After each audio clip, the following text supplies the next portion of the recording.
Robot Talk is the podcast that sits down with robot enthusiasts from around the world and asks them the questions you always wanted answered.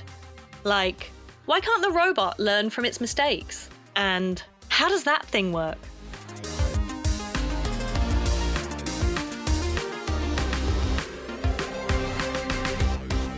Hello everyone! Welcome to Robot Talk. I'm your host, Claire Asher, and this week's episode is all about human-robot collaboration and how to design robots that can learn from conflicts and failures to work more harmoniously with humans. But first, I'd like to remind you to subscribe to Robot Talk through your favourite podcast provider. It really helps the podcast and means you'll be the first to hear the latest episodes. Another way to find out about new episodes is our email newsletter, which you can sign up to on our website by going to robottalk.org. So, with all that said, it's time for me to introduce this week's guest. I recently had a great conversation with Ayse Kucukyilmaz from the University of Nottingham about collaboration, conflict, and failure in human-robot interactions. Today, I'm chatting to Ayse Kucukyilmaz, an assistant professor at the University of Nottingham whose work focuses on adjustable autonomy for human-centred robotics. Hi Ayse, lovely to have you on the podcast. Hi, very nice to see you here. As I mentioned in my intro, you're working on adjustable autonomy, which means that it allows users to dynamically switch between different levels of robotic autonomy. So from full human control to full robot autonomy during like a shared control of a physical task. So what are the challenges of creating a kind of smooth transition between these different robotic behaviours? Yeah, so as you say, the area I work on is, it comes under many names. I call it adjustable autonomy, sometimes shared control, human-robot teamwork right now. I think previously it was mostly called mixed initiative control. And all of these are basically human-robot collaboration paradigms in which two or even more actors share responsibility of a task, typically on different aspects of the task. So you can implement shared control through varying degrees of autonomy or different levels of control, which is what I'm particularly specialized on, so that the decision-making is actually shared between parties. Most commonly, this kind of paradigms are now seen in autonomous driving, and that's why it's becoming more and more popular. But it's a concept that is actually quite old. And there are still many challenges to this area of work. Probably the most important or biggest challenge is how you decide to hand over control or take back control, how control should transition between two actors, which is the human and the robot. And apart from that, when it should happen, how it should happen are also big problems, because you can just give all control to the robot or your autonomous car, for example, all in a sudden, which would take away all the human autonomy from the person, or you can implement different gradual strategies to do that. How the control should be shared in real time is also a very, very big problem. The applications that I work on typically are dynamic, unconstrained human environments, and humans are actually the robots' biggest problems, I think. Making robots work in human spaces is really hard, and adapting to these dynamic environments, uncertainties that are brought together by having a human in the loop are things that the robot should actually sort out. So there are quite many, like understanding the context, the intentions of the human, the interface, the explainability of the behaviors, making the human trust this robotic agent so that you don't actually do something that is beyond the expectations of the humans. It does require a lot of thinking through a multidisciplinary lens, I believe. Yeah, it sounds complex and I guess quite task specific. So would it generally be the case that the human is kind of making the decision to hand over control, or are there cases where the robot might be making that decision? Um, yeah, both are plausible. Typically, I think we believe that the human should have the decision power. Mm. However, I also believe that if you are aware of the task, if you're aware of how things would actually proceed, if you're attending to the task to that extent, in many cases, you don't need a robot to safeguard. So there are actually situations where robots should have their own intentions, decisions to decide on when to take over the control, especially in, for example, in hazardous environments or in dangerous tasks that could be like, I don't know, surgery or Mm. even driving, piloting, where the robot's responsibility is to safeguard. And many systems nowadays are actually just safeguarding, so they are avoiding collisions, etc. But I think the technology is going forward to directions where the robot could have more autonomy to actually decide that actually this is not a safe path for the human to go through, Mm. and I should intervene. Yeah. And I guess thinking about the kind of autonomous driving example, I guess sometimes there are situations where the robot needs to hand back control. Maybe it's a situation it doesn't feel it can handle. And then you have this problem of kind of that transition again in the other direction and the robot needing to let you know, hey, you're in control now. And yeah, that seems quite complex. Yeah, well, yeah, the current semi-autonomous cars, I will say, because there's not really fully autonomous car at the moment. Do that handover. So I have some autonomous features on my car, and Mm. some of it is quite abrupt. I would say sometimes, for example, it doesn't see the lanes and Mm. it just drops off steering. And I sometimes feel it's kind of dangerous because it doesn't warn you ahead of time Mm. because of the sensory capabilities. Obviously, it's a really very difficult task to predict that you won't be able to see something in a minute, Yeah. if at all possible. Yeah. And I guess a lot of people kind of, when they hear autonomy, they think, oh, that means I can switch off and think about other things and kind of not be paying attention. And obviously, if they need to be paying attention in case suddenly they're back in control. Yeah, yeah. So most of the applications that I work on or am interested in is not really toward fully autonomous robots. So I try to work with systems or tasks which are really very complex that you can't actually throw away the human Mm. from the task, or you don't want to, such as, for example, assistive technologies, where you want to actually improve the human autonomy. And yeah, the robot needs to actually work with humans to satisfy whatever the task needs. Mm. So, within this topic of human robot collaboration, one area you're working on is detecting and resolving conflicts between humans and robots when working on a collaborative task. So, can you tell me a bit more about this work? Yeah, so I think for the last 10 years, I've been working on different aspects of this question. So, in line with the shared control adjustable autonomy thread, I have been working on these tasks where you co-manipulate objects with robots. And co-manipulation is basically carrying objects together. For example, carrying a heavy desk Mm. together with a human is co-manipulation. There's a lot of coordination. There's a lot of nonverbal communication in Mm. that. And what I'm interested in is um, maybe replacing one of the humans with a robot. For example, if you're alone in the house, you need to replace some furniture. If you have a small machine shop or a garage, that you may actually take benefit from the existence of a robot to help you with the heavy burden of the task.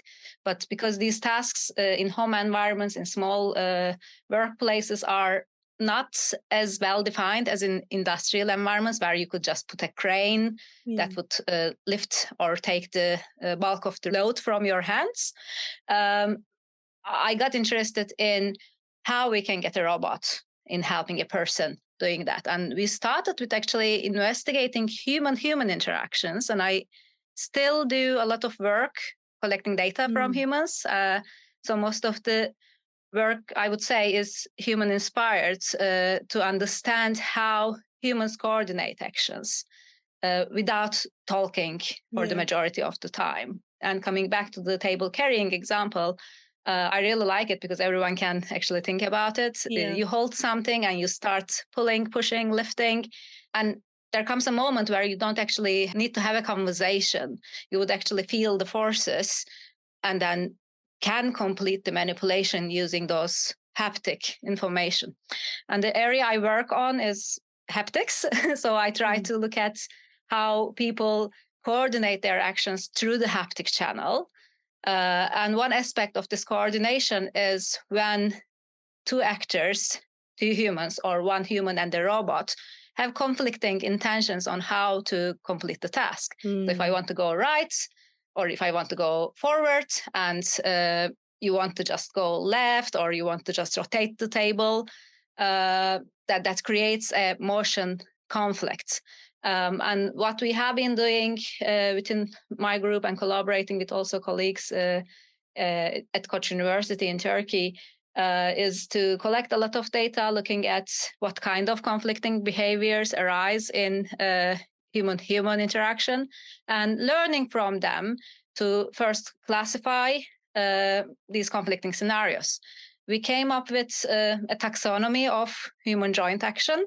And the taxonomy is very simple. Basically, it says you can work harmoniously with a person, or you can have a conflict with a person, or you can do nothing. You can be just passive. And under that general taxonomy, there are all kinds of different behaviors, different persistent, less persistent conflict behaviors or harmonious behaviors as well. And we can, at the moment, quite successfully classify them by just looking into forces or torques that we can collect through force sensors that we locate on interaction points.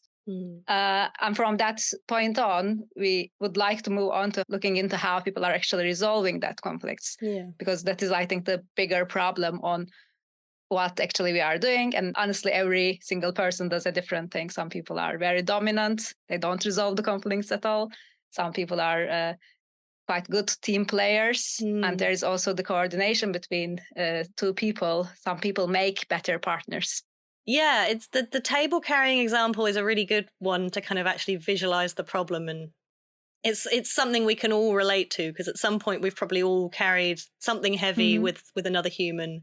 I think in my experience, quite often, as you said, when you're doing the task and it's going well, you're not necessarily talking, you're feeding back off each other and then the touch sensations that you're experiencing. When things go wrong, that's quite often when talking comes into play, and you'll say, what are you doing? Where are you going?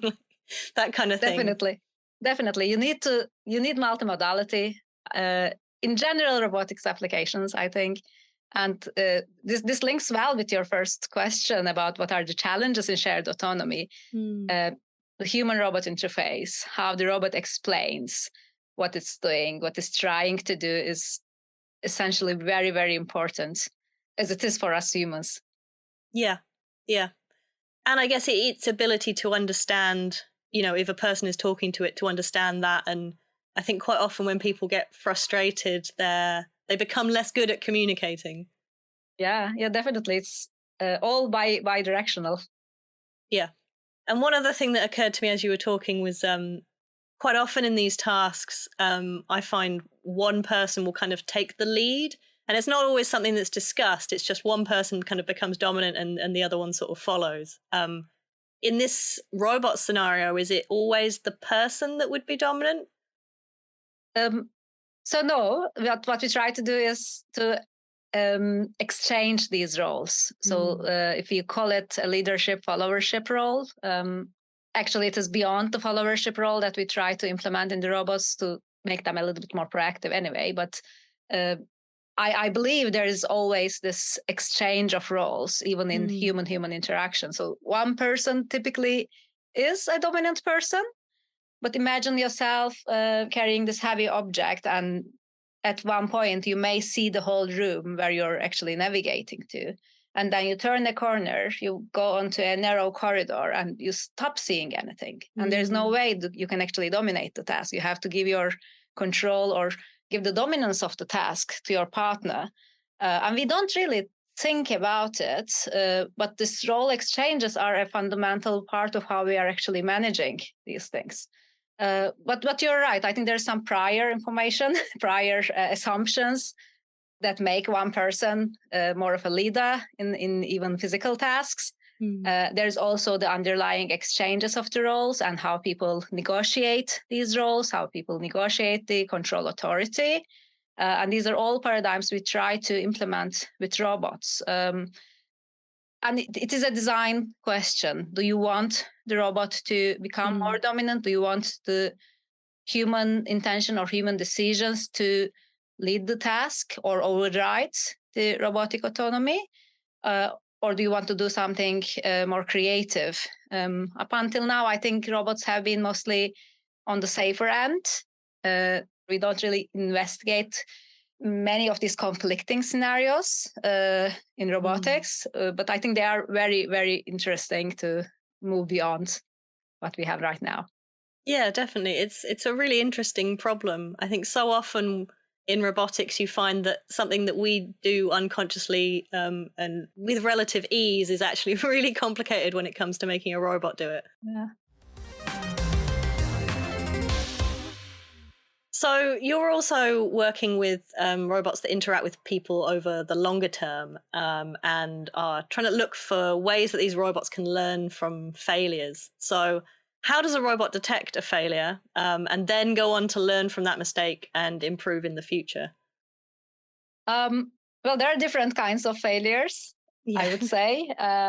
So some failures are easier to detect than others. Some failures are maybe impossible for the robot to detect. For example, you can have sensor failures and then mechanical, electronical failures, which are possibly a bit easier to detect than, for example, a bug in software or a corner case that you're facing. There has been really very good work in the last decade about the use of reinforcement learning, for example, whenever a limb of the robot, for example, gets broken, the robot can learn through looking into rewards or different costs to complete the task, given the capability at the moment. So my interest in failures actually started in a more of a navigation context.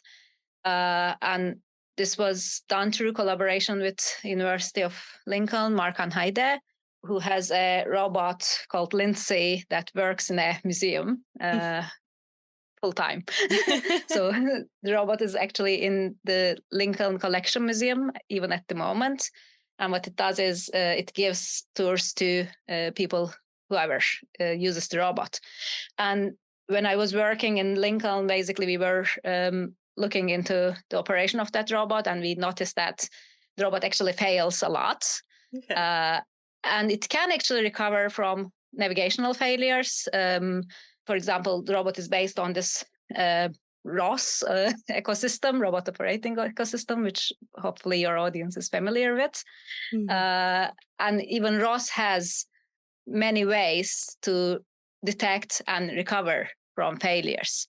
So there are different methods. For example, you can backtrack your motions to find a non-failure situation to try navigating from that point. You can maybe do some random motions to get out of and do replanning, etc. But in many cases, eventually all recovery scenarios fail, and robots do fail miserably. And another example I often give when talking about navigation is the now quite common robotic vacuum cleaners. I think many people have it in their homes. If you have one, possibly you're hearing every 2-3 rounds that it's asking for, like, help me, I'm stuck. Yeah. I had eaten a cable. Yeah. So can you save me? And the robots do that. That is always the last resort of many of the robots that we actually embed in our social spaces to ask for humans to help. So our take in handling robotic failures was based on this observation. So whenever a robot fails, whenever your robotic vacuum fails, it asks for help, you help it, it doesn't remember how you helped it. Yeah. So this data is actually quite valuable because there is a lot of interaction there. Possibly you can learn about where the robot is failing. You can make the robot detect similar situations. For example, it may be failing at the corner of a stairway where there's little room to pass. And those situations can be generalized. So it can actually interact with the human to say, actually, this is a location that I'm continuously failing. Could you fix your environment or tell me that I shouldn't maybe go there so that I don't fail every time, so I can be more autonomous to help you. And this is kind of what we did in the Lindsay experiment. We looked at implementing a classification system which collects sensor data from the environment, looked at how different failure situations are similar to each other. And for each failure situation, we asked the human to help. And that data we didn't throw away. We learned a model to save that recovery policy. And whenever the robot faces a similar situation, it enacts that recovery policy instead of the general navigation scenario. Okay. So is that now in operation on Lindsay in the museum? Not currently, because currently in the museum, we have a very well-controlled environment. So the robot doesn't really go to places where it can fail a lot, but it is still collecting data for us to understand these failure scenarios better, because we haven't managed to make it really very, very generalizable. And we need to do more testing. Sure. Yeah, this is all very relatable to me. I have a robot vacuum cleaner, and there is one particular corner of my sofa that it gets stuck under about 6 or 7 times every time I run it. So yeah, if you could sort that out, that would be great. Yeah. Well, it should incrementally learn, I think, because they are capable. We have methods to learn similar situations, especially if it's the same exact situation. Yeah. That's an easier problem. Yeah. So part of your work on failures is a project called Failsafe, which is about domestic assistant robots, and in particular, a robot that helps people to load and unload the dishwasher. Loading the dishwasher is one of my least favorite tasks. I've been saying for a while now I would like a robot to do that for me. So I'm glad to hear that that's a potential in the future. But on a more serious note, I guess failures in this context might mean kind of smashed plates, or perhaps worse, maybe even injuries to the human. So can you tell me a bit about your work on learning from failures in this context? Yeah, so Failsafe is a different kind of a project. It is funded by Horizon Digital Economy Research Hub, which is at the University of Nottingham. So we collaborate with Beko, a white goods company, which you may be familiar with. And they are interested in actually looking into different domestic technologies and what can be done by integrating robotics into them. And in Failsafe, what we are looking into is, what does failure mean? So we are doing really multidisciplinary research in this project to actually talk to people, talk to users of dishwashers, to imagine a future where a dishwasher can be integrated with a robot and that robot does work. We are looking into what people think are failures, what people can imagine as being failures, and how severe would these failures be for each person that we are talking to. And we have completed a few workshops already. So we talk to people who are, we call lay users, who are anyone. And we do talk to robotic experts as well to understand what are the differences in perspectives, because typically these technologies are only developed by robotic experts like myself, or people who are working in companies which may have better understanding of people's needs. But that kind of creates a gap in between what actually matters for people. And what we are actually observing is that there are technological failures, obviously. So it can, again, some sensors can fail. The gripping can fail, so that you may actually try to hold the plate and you may break it. You may not be able to, maybe as the robot, place the dishes in a very nice way, so that things may not be cleaned as you want them to be cleaned. And for many people, this seems like a really, really huge problem, because whenever they want a technology, apparently they want it to do the work perfectly. Yeah. Even if when I do dishwashing, sometimes some of my plates come up dirty and then I put them back and it's not a huge problem. But whenever a robot comes in and doesn't do the work perfectly, it's a big problem. And some of the things that we identified, which is very interesting, are actually social failures, which are not too much investigated in the robotic community. So how the robot should behave, how the robot should make it clear what it's doing, how it behaves, for example, around children, around pets, are equally important for people, and are sometimes not really thought of by the experts. Yeah. Loading and unloading the particularly loading the dishwasher, is something I think everyone has like their method of where things should go, and people are quite particular about that. So I can see, you're getting annoyed with a robot if it's put the plates in the wrong part of the dishwasher or whatever, and it's not how you would have done it. Yeah, you shouldn't observe what it's doing. Probably it will come up with a different strategy than you would. Because we found out that, like, especially with partners, for example, it's not fights, but there's always like this small challenge between them to say, like, you're putting this here and it shouldn't be. So people do have preferences, and people have also these objects that they like, which is probably another big problem for a robot, that it has no way to know that it was a gift from your grandma and then it broke it, which is a huge problem. Yeah. So is the idea that ultimately the robot would be able to kind of learn about these things, and if it does something that you don't like the first time, then the next time it'll do better.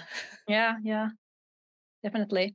At least we want to, with this project, have some design guidelines to understand and talk to the company about what is important when developing this technology, so that we can develop better sensors, we can develop better interfaces, we can develop better safeguarding mechanisms to avoid failures that are of primary importance to people. Yeah. Well, it sounds like it's got a little way to go, so I'll have to keep loading and unloading my dishwasher for now. But Unfortunately. like I said, I'm glad to know that this is a problem that's being worked on. Ayse, it's been great talking to you today. I've been speaking to Ayse Kucukyilmaz, an assistant professor at the University of Nottingham. Thank you. Thank you, Claire.